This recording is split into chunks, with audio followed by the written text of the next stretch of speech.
नमस्कार विद्यार्थी मित्रांनो, आज आपण इयत्ता 9वीच्या मराठी या विषयाचा अभ्यास करणार आहोत। विद्यार्थ्यांनो, तुम्हा सर्वांना माहितीच आहे की आपली 6माही परीक्षा ही जवळ आलेली आहे।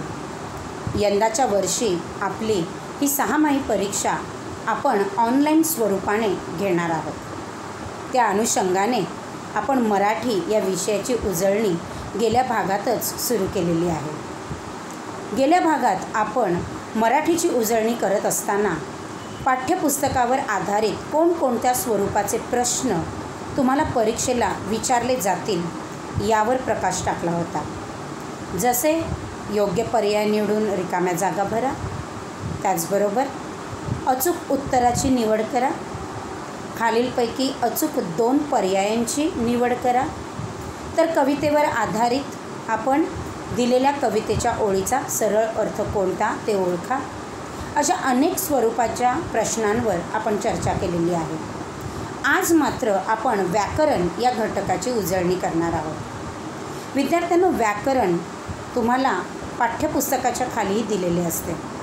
व्याकरणामध्ये अनेक घटक आहेत। जसे पाठ्यपुस्तकाच्या खाली जर आपण पाहिलं तर समानार्थी शब्द लिहा, विरुद्धार्थी शब्द लिहा, तसेच एखाद्या दिलेल्या शब्दाचे लिंग बदला किंवा लिंग ओळखा, तर दिलेल्या शब्दाचे वचन बदला किंवा वचन ओळखा।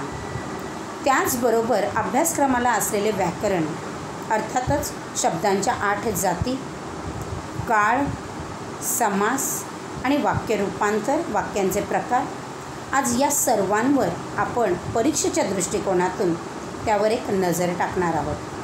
व्याकरणावर कोणकोणत्या स्वरूपाचे प्रश्न येऊ शकतील ते आपण बघूया। इथे मी पहिलाच प्रश्न दिला आहे बघा, कंसातील सूचनांनुसार उत्तरे लिहा, अर्थातच डू ॲज डायरेक्टेड। प्रश्न पहिला बघा, कार्यक्रमाची सुरुवात शिरीष भागवत यांच्या फिडल वादनाने झाली। कंसामध्ये सूचना दिलेली आहे बघा, काळ ओळखा। विद्यार्थ्यांना हे प्रश्न तुमच्या सरावासाठी आहे। या प्रश्नांची उत्तरे मी इथे लिहिलेली नाही। परीक्षेच्या दृष्टीने तुम्ही या व्याकरण घटकाचा सराव तुमचा व्हावा यासाठीच मी इथे हे प्रश्न दिलेले आहेत। तुम्ही त्याची उत्तरं ही शोधायची आहेत आणि सराव म्हणून तुम्ही मात्र ती लिहायचीही आहेत। तर इथे पहिलाच प्रश्न काळ ओळखा याच्यासाठी दिलेला आहे बघा। 3 पर्याय मी तिथे दिलेले आहेत। एक आहे भविष्यकाळ, दुसरा आहे वर्तमान काळ आणि तिसरा आहे भूतकाळ। आपण शिकलेलो आहोत काळ, आणि त्यामुळे योग्य उत्तर कोणते याची निवड मात्र तुम्ही करायची आहे। परीक्षेला देखील अशा स्वरूपाचे प्रश्न येतील आणि योग्य उत्तरावर मात्र तुम्हाला क्लिक करायचं आहे। दुसरा प्रश्न बघूया, 10 डब्यांची माळका खुशाल चालली आहे। पुन्हा प्रश्न बघा, काळ ओळखाचा आहे, ब्रॅकेटमध्ये मी दिलेला आहे काळ ओळखा। बहुपर्यायी प्रश्न आहेत, त्यामुळे खाली 3 पर्याय दिलेले आहेत। पहिला पर्याय आहे भूतकाळ, दुसरा पर्याय आहे वर्तमान काळ, तर तिसरा पर्याय आहे भविष्यकाळ। प्रश्न नीट वाचायचा, वाक्य नीट वाचायचं आणि योग्य उत्तराची मात्र निवड करायची, योग्य उत्तराला मात्र क्लिक करायचं। तिसरा प्रश्न बघूया, तो पटपट जाऊन खुर्चीवर बसला। प्रश्न नीट वाचा, तो पटपट जाऊन खुर्चीवर बसला। अधोरेखित शब्दाची जात ओळखा। बघा, अधोरेखित शब्द म्हटलेलं आहे म्हणजेच वाक्यामध्ये कोणत्या शब्दाला अंडरलाईन केलेलं आहे, अधोरेखित केलेलं आहे, त्याच शब्दाची तुम्हाला जात ओळखायची आहे। पुन्हा खाली 3 पर्याय दिलेले आहेत। अ क्रियाविशेषण अव्यय, आ केवल प्रयोगी अव्यय, ई शब्दयोगी अव्यय। आता मात्र हा अधोरेखित शब्दाची ही जी जात ओळखायला सांगितलेली आहे, तो अव्ययाचा प्रकार कोणता आहे आपण शिकलेलो आहोत। त्यामुळे प्रत्येकाने आठवायचं आहे आणि त्यानंतर योग्य उत्तराला क्लिक करायचं आहे, योग्य उत्तराची निवड करायची आहे। चौथा प्रश्न बघूया, खाली दिलेल्या सामासिक शब्दाचा खालीलपैकी विग्रह कोणता। प्रश्न नीट समजून घ्या। सामासिक शब्द दिलेला आहे आणि त्याचा विग्रह कोणता तुम्हाला विचारलेला आहे। शब्द दिला आहे बघा सामासिक, मायबाप। विग्रह खाली पर्यायांमध्ये दिलेला आहे, योग्य विग्रहाची तुम्ही निवड करायची आहे. पहिला पर्याय बघा, माय किंवा बाप. दुसरा पर्याय आहे माय आणि बाप. तर तिसरा पर्याय आहे माय बाप वगैरे. आपण समास शिकलेलो आहोत, सामासिक शब्दाचा विग्रह शिकलेलो आहोत, समासाचे प्रकार तुम्हाला माहिती आहेत. त्यामुळे योग्य विग्रहाची मात्र निवड करायची आहे. पुढचा प्रश्न बघूया. पुन्हा समासावर आधारितच हा प्रश्न आहे, पण वेगळ्या स्वरूपाचा. खाली दिलेल्या सामासिक शब्दाचा समासाचा प्रकार ओळखा.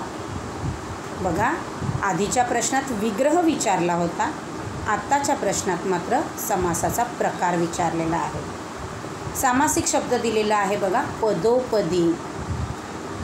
पर्याय दिलेले आहेत. पर्याय अ बघूया, द्विगु समास. पर्याय आ, इतरेतर द्वंद्व समास. आणि पर्याय ई, अव्ययी भाव समास. योग्य उत्तराची निवड करायची आहे. योग्य उत्तराला क्लिक करायचं आहे. आपण समास शिकलेलो आहोत, ते सर्व काही आठवायचं आहे. आणि हा सामासिक शब्द कोणत्या समासाच्या प्रकारात मोडेल याचा विचार करून मगच योग्य उत्तराची निवड करायची आहे. पुढचा प्रश्न बघूया. प्रश्न 6वा दिला आहे बघा मी. गायींचा कळप त्या दिशेने येत होता. गायींचा कळप त्या दिशेने येत होता. कंसात सूचना आहे बघा, क्रियापद ओळखा. आपण 5वीपासून शब्दांच्या जाती शिकत आहोत, त्यामुळे क्रियापद ओळखता आले पाहिजे. पर्याय दिलेत बघा. अ, गाय. आ, होता. ई, कळप. योग्य पर्याय निवडायचा आहे, त्याची निवड करायची आहे आणि परीक्षेत मात्र क्लिक करायचा आहे. 7वा प्रश्न बघूया. विजा चमकू लागल्या आणि पावसाला सुरुवात झाली.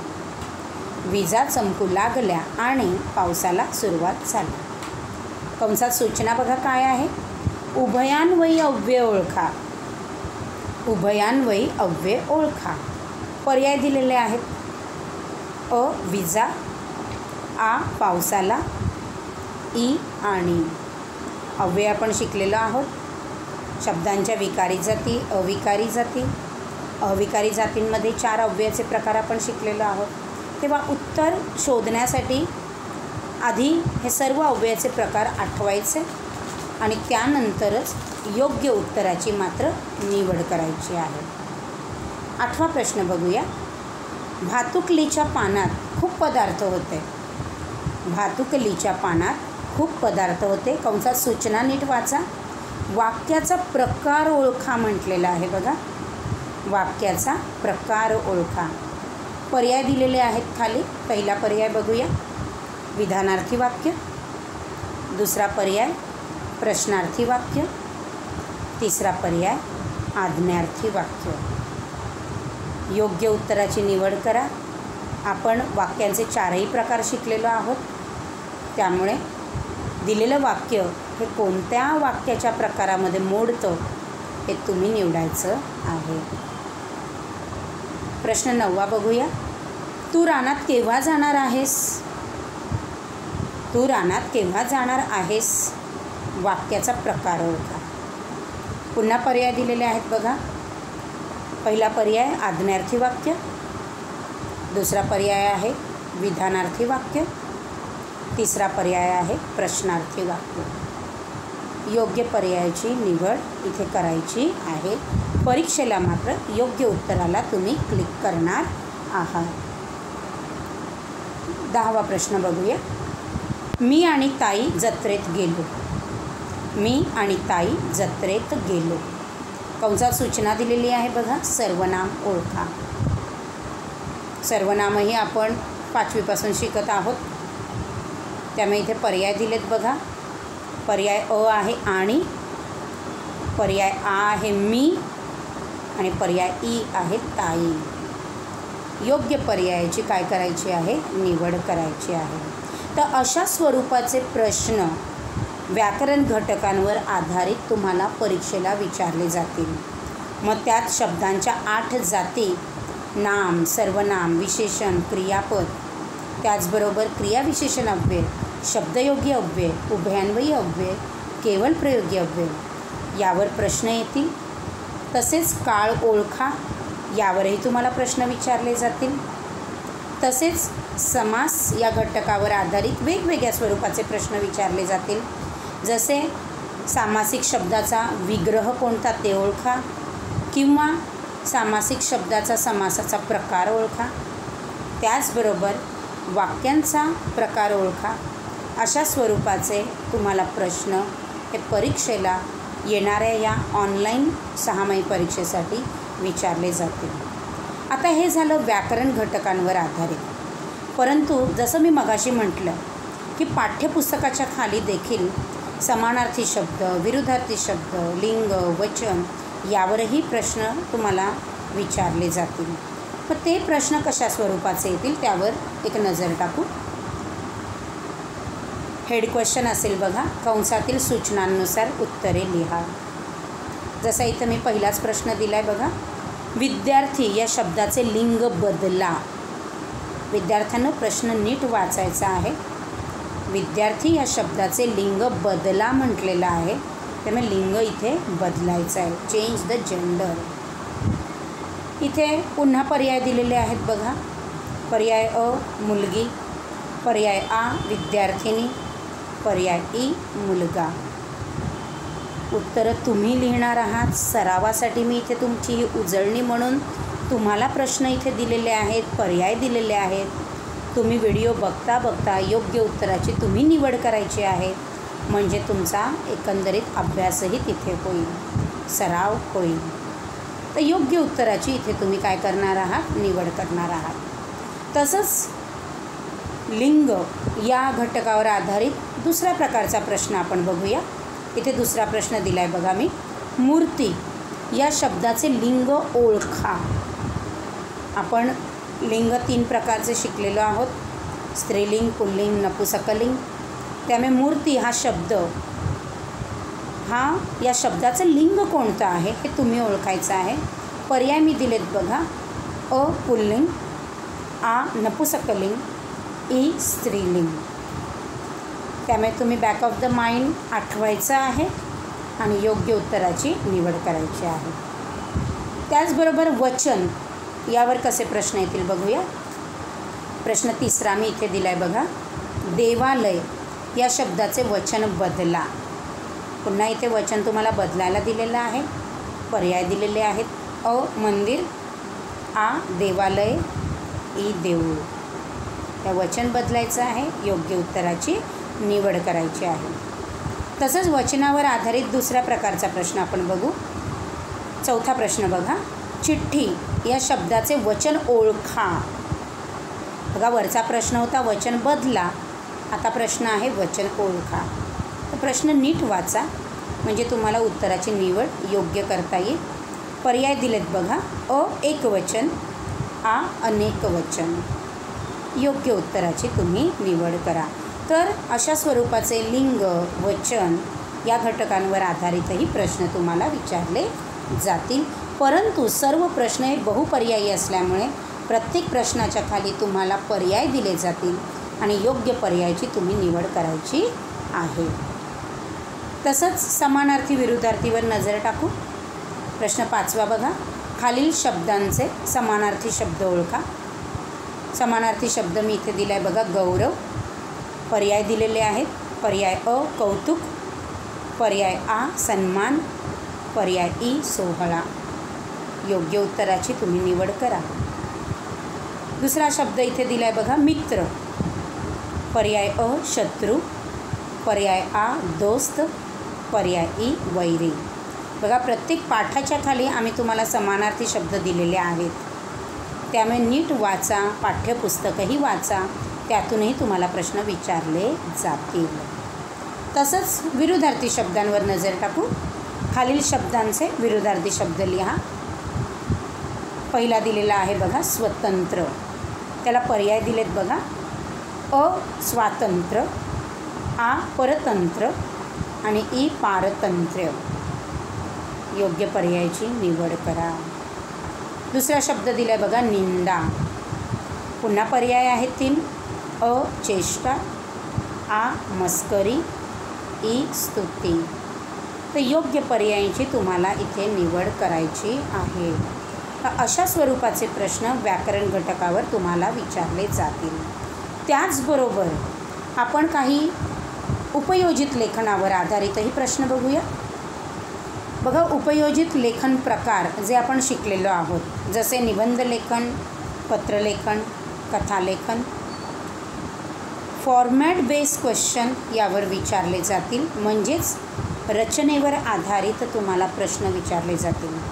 याआधीच मी उपयोजित लेखन प्रकारांवर आधारित जे फॉर्मॅट बेस्ड क्वेश्चन तुम्हाला विचारले जातील त्यावर एक छोटासा व्हिडिओ मी टाकला होता आणि तुम्ही तो पाहिला असेल असे मला वाटते. तर उपयोजित लेखनावर आधारितही तुम्हाला 1-1 मार्कासाठी त्यांच्या रचनेवर आधारित फॉर्मॅट बेस तुम्हाला प्रश्न विचारले जातील. त्याचबरोबर अनसीन पॅसेज म्हणजेच उतारा आकलन, या उतारा आकलनावर आधारितही बहुपर्यायी प्रश्न तुम्हाला विचारले जातील. जसे योग्य पर्याय निवडून रिकाम्या जागा भरा किंवा अचूक उत्तराची निवड करा. तर बघा, यंदाची ही तुमची परीक्षा ही ऑनलाईन असल्यामुळे तुम्हाला हा पेपर ऑनलाईनच सबमिट करायचा आहे. त्याचबरोबर कोणत्याही प्रकारचं लिखाण तुम्हाला तिथे करायचं नाही. तर फक्त आणि फक्त योग्य उत्तराची निवड करून योग्य उत्तराला तुम्हाला क्लिक करायचं आहे, सिलेक्ट करायचं आहे आणि मात्र पेपर शांतपणे तुम्ही तिथे वाचा, योग्य उत्तर तिथे निवडा. विशेषतः उतारा आकलन, दिलेला उतारा शांतीने वाचा, त्यावर विचारलेले प्रश्न नीट बघा, त्याची उत्तरं उतार्यामधून शोधा आणि मगच योग्य उत्तराची निवड करा. तर अशा स्वरूपाचे तुमचे या ऑनलाईन परीक्षेसाठी प्रश्नांचे विविध स्वरूप इथे मी तुम्हाला सांगितलेले आहे. येणाऱ्या परीक्षेसाठी तुम्हा सर्वांना माझ्याकडून शुभेच्छा. धन्यवाद.